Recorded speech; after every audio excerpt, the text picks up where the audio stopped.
Pessoal, bom dia para todos vocês mais uma vez. Para a gente não perder o ritmo aqui, eu gostaria de iniciar com vocês o nosso segundo assunto, que também refere-se à aula de hoje, e seria o que nós iríamos abordar em sala, que a gente vai falar um pouquinho sobre exatamente o projeto de instalações elétricas de baixa tensão. Quando a gente está falando sobre o projeto, a nossa ideia hoje aqui é mencionar os documentos essenciais sobre o projeto, né, os documentos que compõem esse projeto, e evidentemente relatar aqui quais são as normas que orientam o projeto e que regem o projeto de instalações elétricas de baixa tensão. Vocês vão ver que elas podem variar dependendo da localidade em que estivermos. Vamos falar um pouquinho sobre os componentes principais e também vamos fechar com um fluxo aqui, que é o fluxo interessante ser seguido para o desenvolvimento do projeto elétrico. Tá bom? Então, falando basicamente aqui sobre o projeto de instalações elétricas de baixa tensão, é muito importante que a gente tenha em mente que tanto nessa área quanto o que acontece em outras também, tem algumas normas que regulamentam quais são os passos a serem seguidos no projeto. Evidentemente, quando a gente pensa no projeto de instalações elétricas, a gente já começa a pensar sobre quantidade de tomadas que a gente vai colocar em algum cômodo, sobre qual que é a iluminação necessária para cada cômodo e tudo mais, quando a gente está falando, evidentemente, de uma residência. Né? Também quando a gente leva isso para o comércio, para a indústria, a gente pode fazer de forma análoga. Quando a gente pensa nessas instalações, é sempre necessário que a gente atenda tanto o conforto das pessoas quanto as necessidades delas em relação ao como elas vão trabalhar no ambiente ou como elas vão conviver no ambiente. É por isso que a norma traz algumas coisas que a gente chama geralmente de mínimo de norma. Então a gente, dentro de um cômodo, em alguns casos a gente não pode colocar uma tomada só, ou não pode colocar uma tomada de muito baixa potência, e é nisso aí que as normas vão nos auxiliar. Tá? Isso vale também para iluminação, que a gente tem que atender conforto, condições de saúde, condições de trabalho. Então isso aí, as normas nos auxiliam nisso. Eu gosto de mencionar para os alunos o seguinte: muita gente tem resistência à palavra norma, pensa que isso aí já vai trazer dificuldade para a vida dele. Isso na verdade está muito errado. A norma nada mais é do que um manual de instruções. Então a gente vai seguindo orientações de norma, a gente vai sendo orientado a proceder da forma correta. Tanto para o projeto ficar bem feito, quanto uma coisa que é muito real, que é o projeto ser aprovado. Então às vezes para a gente aprovar algum projeto na concessionária de energia, aqui no nosso caso, que estamos em Minas Gerais, essa concessionária é a CEMIG, né? Para a gente conseguir aprovar o projeto, evidentemente nós temos que respeitar os mínimos de norma. Se a gente não os respeitarem, a concessionária entende que aquele projeto vai estar inadequado para o consumo humano que vai aparecer ali depois, tá bom? Então, quando a gente fala de instalações elétricas de baixa tensão, a grande bíblia aí é a NBR 5410, eu coloquei no comecinho aqui para vocês, e ela vai trazer toda a visão geral aí sobre instalações elétricas de baixa tensão. Tem algumas normas que eu coloquei aqui também, elas são até atualizações de normas antigas que eram apenas da ABNT, trazem informações sobre iluminação, sobre questão para instalação, perdão senhores, sabe, vai trazer indicações sobre como proceder com instalações elétricas para atmosferas explosivas, também com situações de proteção contra descarga atmosférica, né? Como tem que proteger a unidade, por exemplo, com para-raios e tudo mais. Essas normas são complementares às 5410, pelo menos no que tange aqui a nossa disciplina, tá bom? Eu quis colocar aqui também as principais normas que o projetista de instalações de baixa tensão vai ter que seguir aqui no estado de Minas Gerais. Essas ND 5.1 e ND 5.2 são normativas da CEMIG, e aí vão trazer algumas especificações próprias da CEMIG que é muito importante que sigamos. Essas duas normas elas auxiliam muito o projetista, principalmente para a determinação dos valores de disjuntores para padrão de entrada, para a determinação da seção transversal dos condutores. Então elas são realmente muito importantes. Obviamente elas seguem as normativas aqui da NBR 5410, mas em alguns casos a gente pode ir direto nas ND 5.1 e 5.2, que elas vão orientar a gente muito bem. Tá bom? Então no que tange aí ao que a CEMIG vai ligar, geralmente ao padrão, né, de energia, ou ao padrão de entrada que a gente fala, elas orientam muito bem. Talvez algumas questões que são lá do interior da edificação, tipo distribuição de tomadas, aí é importante que venhamos aqui em NBR 5410. Entre a ND 5.1 e a ND 5.2, a diferença é que a ND 5.1 trata de edificações individuais, ou seja, para uma casa, uma residência, em alguns casos também um comércio, mas a edificação que só vai ter um padrão lá, só um ramal de entrada de energia. Aqui na ND 5.2 a gente vai tratar de edificações coletivas, com condomínios, com os prédios, esse tipo de coisa, tá bom? Aí fica a diferença. Tem outras NDs da CEMIG, na verdade tem várias, e ficam outras como a ND 5.31, que está muito em evidência no momento, que trata aí dos acessantes ao sistema que vão ser geradores. Por que ela está tão em voga? Por causa que está muito em alta aí a ligação de geração distribuída por conexão de energia solar, né, energia fotovoltaica. Então, essa norma está passando até por várias atualizações para poder compreender todas as nuances aí relacionadas a esse sistema. E é uma que também está sendo muito acessada na CEMIG, tá bom? Fica como curiosidade. Lembrando que a Bíblia nossa, nesse caso, sempre vai ser a NBR 5410 e suas atualizações. Seguindo aqui, um ponto que eu queria falar com vocês é vamos dizer assim, a lista de documentos essenciais que um projeto deve conter. Porque inicialmente, talvez até o profissional mais leigo não, né? A pessoa mais leiga vai imaginar que o projeto nada mais é do que aquele desenho ali, que vai ter as indicações de componentes elétricos e tudo mais. Mas tem muito mais coisa do que isso, afinal de contas, tudo que está ali desenhado primeiro precisa ser dimensionado e calculado. Então o projeto tem mais documentos que apenas o desenho. Vamos falando rapidamente sobre eles aqui. A gente tem o diagrama elétrico, que aí realmente seria esse desenho mesmo. Esse diagrama elétrico também chamado de planta elétrica ou projeto elétrico como um todo, como alguns costumam chamar, é ele que vai conter ali as simbologias, a distribuição de componentes pela residência. Eu convido vocês a dar uma olhada lá na seção 2 do livro de vocês. Ela tem aqui um exemplozinho do diagrama, tá bom? Esse aqui é bem básico, depois no decorrer da aula que eu vou mostrar para vocês um outro um pouco maior.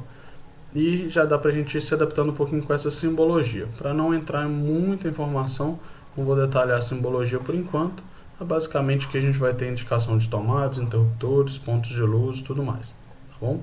Então esse aqui vai ser um aspecto básico aí desse chamado diagrama elétrico.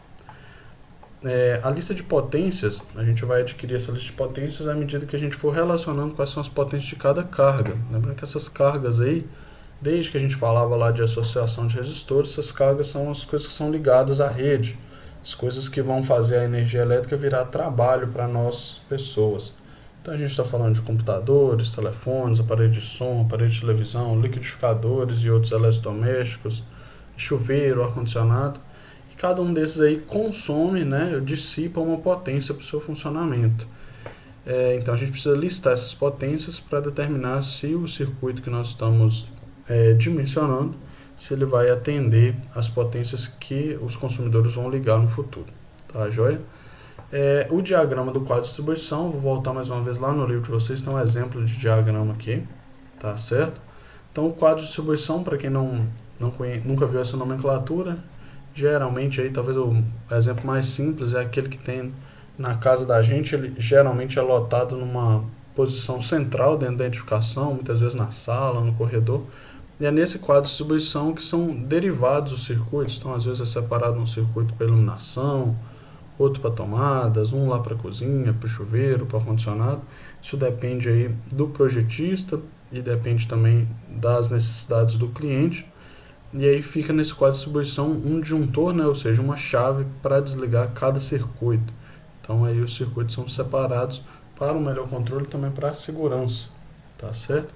Esse diagrama aqui, ele, através de simbologia, ele representa o que está ligado ali nesse quadro de distribuição. Então, cada um dos símbolos aqui vai significar um disjuntor e tudo mais, tá certo? Seguindo a nossa lista aqui, é muito importante também a apresentação do memorial de cálculo. Inclusive, para apresentar para concessionário e tal, muitas vezes é importante a apresentação desse memorial de cálculo, porque é nele que a gente coloca aqui tabelas, cálculos e normas que a gente seguiu para entregar o conteúdo do projeto como um todo, tá bom? Lista de materiais. Essa lista aqui ela é fundamentalmente importante para o cliente, porque aqui a gente relata o total de componentes, né, e o cliente vai poder ter uma ideia de custo que ele vai ter para executar o projeto. Então é muito válido a entrega da lista de material, sempre com materiais certificados e de qualidade e dentro aí dos mínimos de norma. Então ao final do projeto a gente costuma elaborar essa lista de materiais. E para relacionar nossa responsabilidade legal com o projeto, uma vez que somos profissionais aí, capacitados e autorizados a desenvolver esse tipo de serviço, é importante que o profissional emita a ART, a Anotação de Responsabilidade Técnica, junto ao Conselho de Classe. Aí nesse documento é que o profissional expressa ali a sua responsabilidade legal, tanto pelo projeto quanto pela execução da obra, e aí vai depender de como que ele foi contratado para o serviço, tá bom? Seguindo aqui, até para a gente poder falar sobre projetos elétricos com mais propriedade, vamos só mencionar aqui os componentes básicos dentro de um projeto de instalações de baixa tensão. É evidente que vão ter outros componentes também, mas é muito difícil que a gente faça um projeto que não tenha pelo menos estes aqui, tá bom? Então vamos falar rapidamente sobre eles. Os interruptores, muita gente às vezes chama de tomada, mas está incorreto. Os interruptores são os botões ali, os seccionadores que vão servir para a gente acionar e desacionar as lâmpadas, tá? Os interruptores podem ser simples, aqueles que são acionados em um só lugar, também podem ser interruptores paralelos e mistos. E aí a gente vai conhecê-los mais para frente também, inclusive no nosso momento de prática, tá bom? Então quando as lâmpadas precisarem ser acionadas em 2 ou mais pontos, a gente vai ter interruptores diferentes. Logo abaixo aqui são as tomadas. As tomadas são os pontos onde a gente vai poder conectar os aparelhos para fornecimento de corrente elétrica e necessariamente seu acionamento. Nas tomadas a gente vai ter uma divisão aí entre o que a gente chama de tomadas de uso geral, são as TUGs ou TUGs. As tomadas de uso geral são as tomadas em si que a gente tem espalhadas pela edificação e em que a gente pode ligar aparelhos diversos. Geralmente aparelhos de menor potência demandada, como computadores, televisões e tudo mais. E a gente também vai ter dentro das tomadas as TUEs ou TUEs, que seriam tomadas de uso específico. Isso aí geralmente é aquela tomada que é deixada específico para o chuveiro, para o ar-condicionado, às vezes para uma secadora elétrica, para uma máquina de lavar, para um aquecedor elétrico. Esse tipo de tomada ele é chamado de tomada de uso específico porque os condutores e às vezes até o circuito é dimensionado exclusivamente para aquele fornecimento, porque ali você vai ter um aparelho de maior potência, então ele não pode ser uma tomada comum, que geralmente tem condutores mais finos e até a ligação da tomada também é menos robusta, tá bom? As lâmpadas, evidentemente, são importantes do circuito elétrico, elas vão fornecer iluminação para o ambiente. Sobre lâmpadas aqui, a gente vai ter um conteúdo específico que no nosso próximo assunto aqui, da nossa próxima aula, a gente vai falar sobre projeto luminotécnico. Então, talvez seja até o primeiro passo de um projeto elétrico passar pelo projeto luminotécnico. Daqui a pouco eu mostro o fluxograma para vocês, porque aí a gente dimensiona qual que é a potência necessária para a iluminação de cada ambiente, tá bom? Essa potência vai ser diferente de acordo com a atividade que vai ser realizada no ambiente. Então, temos que convir aqui que se a gente estiver dentro de uma residência, um ambiente que é para leitura, um ambiente que é para descanso, um ambiente que é para lazer, até o nível de iluminação também precisa ser diferente. Isso também vale para hospitais, para indústrias, para comércio. Cada tipo de ambiente precisa de um nível de iluminação diferente. E aí a gente não precisa colocar iluminação exagerada em ambientes que não demandam, porque aí nós estaremos apenas contribuindo para um maior consumo de energia. Seguindo, temos os condutores, né, os fios aí que vão fornecer e distribuir energia por todo o circuito. E para esses condutores nós também vamos entender que, de acordo com a demanda, com a ligação, se é para tomada de uso específico, tomada de uso geral ou para iluminação, a gente vai trabalhar com condutores de seção transversal diferente. Esse nome aí, seção de transversal, é se o fio é mais grosso ou mais fino, a famosa bitola do fio aí, como os antigos costumavam dizer, tá bom? Outra coisa importante sobre os condutores é que, enquanto por dentro eles são de um material condutor, geralmente cobre ou alumínio, por fora eles são revestidos com material isolante, isso aí para proteger as pessoas e os demais aparelhos contra choques elétricos, tá bom? E esse isolante ele acaba tendo uma função a mais dentro do projeto de instalação, que é a identificação dos condutores. Então a gente tem, em geral, os condutores de fase, a gente escolhe os fios preto ou vermelho, os condutores neutro, a gente escolhe os fios azuis, os condutores de aterramento, a gente escolhe os fios verdes ou verde com a faixa amarela, tá bom? Os eletrodutos são aqueles canos e conduítes que são utilizados para justamente suportar a passagem dos condutores, tá? Em geral, a norma vai nos orientar a trabalhar com a tubulação, né, os chamados eletrodutos. A gente vê muito no dia a dia aí, alguns construtores, principalmente para baixar custo de obra, trabalham muito com os conduítes, tá? Então, dentro da nossa vida profissional, a gente vai ter que saber mesclar isso daí, observando o mínimo de norma e observando segurança, tá? As caixas de passagem, para a gente finalizar esse momento aqui, elas são os elementos que vão fazer a ligação entre os eletrodutos, tanto a ligação quanto a derivação. Então, nessas caixas de passagem, também passarão por elas aí os locais onde serão instalados tomadas, lâmpadas e tudo mais. Elas aqui vão conectar os itens aí. Ok, senhores? Eu vou fechar aqui com esse fluxograma, mas antes eu gostaria só de mostrar para vocês um exemplo de projeto elétrico aqui, tá? Aqui ele está no AutoCAD, tá bom? E nesse projetinho aqui a gente tem uma edificação simples. Aqui não está a identificação dos cômodos, porque esse aqui é só o projeto mostrando a separação dos circuitos elétricos. Então, a gente tem aqui uma sala, uma copa, uma cozinha. Nesse segundo ambiente aqui nós temos 3 quartos e um banheiro. O que vocês estão vendo aqui em azul, tá, são os eletrodutos, ou seja, são aqueles canos por onde os fios passam. E nesse tipo de representação aqui no projeto elétrico a gente não representa fio a fio. O que representa os fios são esses símbolos aqui que posteriormente eu vou comentar com vocês. Outros símbolos que também são bastante visíveis aqui dentro do projeto elétrico são esse círculozinho que fica no meio de cada cômodo e que aí evidentemente a gente já relaciona com os pontos de iluminação, e está certo mesmo, são as lâmpadas. E aqui nos cantos das paredes aqui da residência a gente vai ver esses triângulos, esses S, que posteriormente a gente vai aprender a separá-los, mas basicamente são os pontos de tomada e interruptores, tá joia? A gente tem identificações aqui com letras e números que vão servir para a gente descobrir qual que é cada um dos circuitos. Nessa casa aqui em especial, nesse ponto, que a gente tem o quadro de distribuição, e veja aqui o que vem lá da rede da CEMIG. Aqui está o padrão de entrada de energia, tá bom? Então ele joga até lá na residência, tem uma caixa de passagem aqui. Nessa casa aqui ele passa subterrâneo e vem aqui para o quadro de distribuição, e é desse ponto aqui que é derivado para a instalação da casa como um todo, tá joia? Então, nos próximos encontros a gente vai falar um pouquinho mais sobre o projeto elétrico aqui e como identificar cada um dos componentes, como dimensioná-los. A gente vai começar justamente pela parte luminotécnica. Aqui nesse projeto a gente também consegue ver mais um pedacinho aqui que é a legenda, para a pessoa entender do que se trata. Depois eu passo aqui com vocês, disponibilizo. O quadro de cargas, ou a lista de potências, onde eles são separados, e a lista de materiais que está aqui. Tá joia, senhores?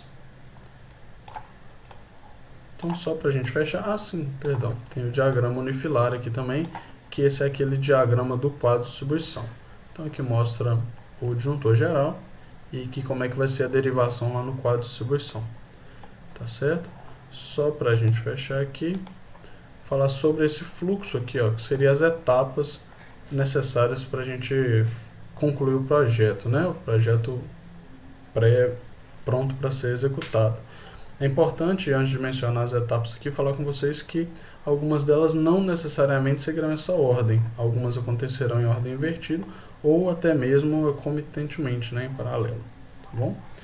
Então a ideia inicial realmente é, se possível, trabalhar o projeto luminotécnico para já ter uma ideia da potência necessária para iluminação, lembrando que o projeto luminotécnico é o nosso assunto da próxima aula.